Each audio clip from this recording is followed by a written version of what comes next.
po ang pinakamaganda at pinaka-the best with this company. Kaya lagi nyo pong tatandaan, di ba? So bakit ka sasama kung kani-kanino? Bakit ka patitingin kung saan-saan? Always remember these people.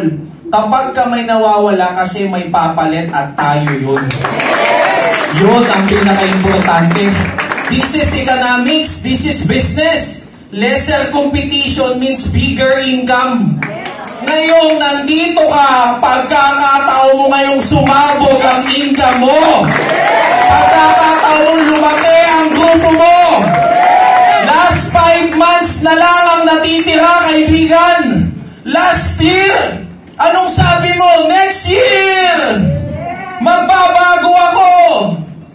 Next year, giginhawa ako. O 5 buwan na lang, di ba? Ano nangyari? Wala. Kasi wala ka din ginawang bago. Always remember these people, hindi yung kasabihan. Usong-uso kasi sa ating mga Pilipino, yung kasabihan kapag matatapos yung taon. Di ba? Magsuot ng ganitong kulay, maghanda ng ganitong handa, magsabit ng ubas sa pintuan. Ang dami nating alam. Kahit ikwintas mo yan.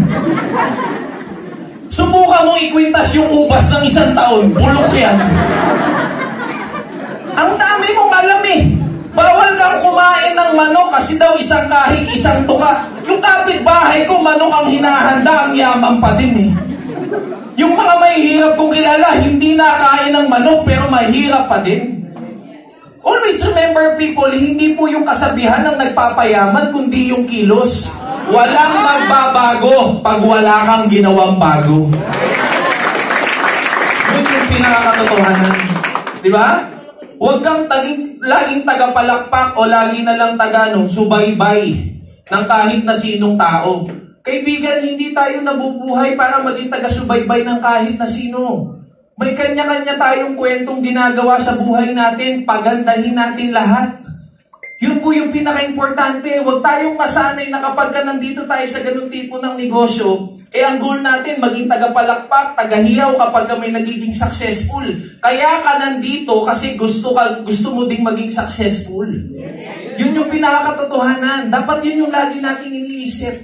Diba? This company has made a lot of success stories, has made a lot of Millionaires Club members and car achievers, hindi lamang po sa Pilipinas, kundi sa iba't ibang parte ng mundo. Yun po yung lagi nyo tatandaan. Diba? Ang dami po nating binrate na records. Yung company natin ang may sariling building, yung company natin may sariling payment gateway, yung company natin merong pong mga branches sa iba't ibang kontinente. Ganon kaganda yung AGG. Ganon kaganda yung company.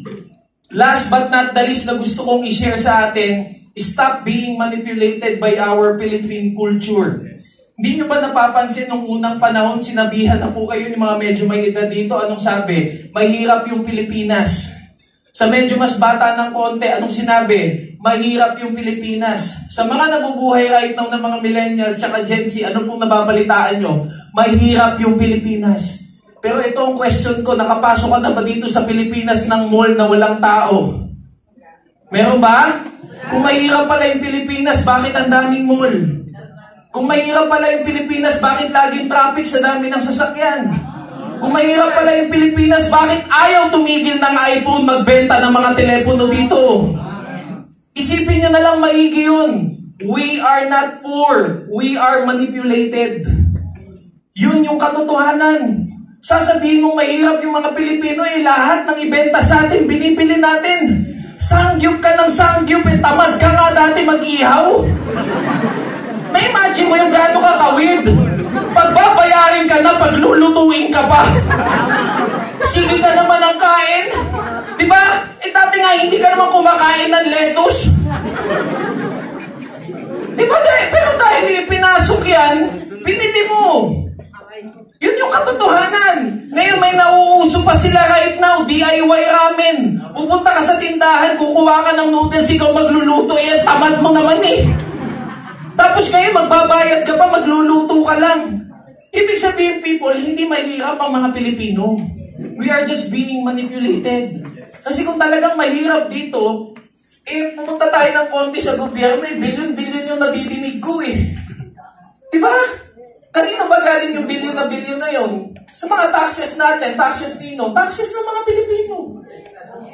Ibig sabihin, hindi totoong mahirap tayo. So wag natin paniwalain yung sarili natin na mahirap po tayo.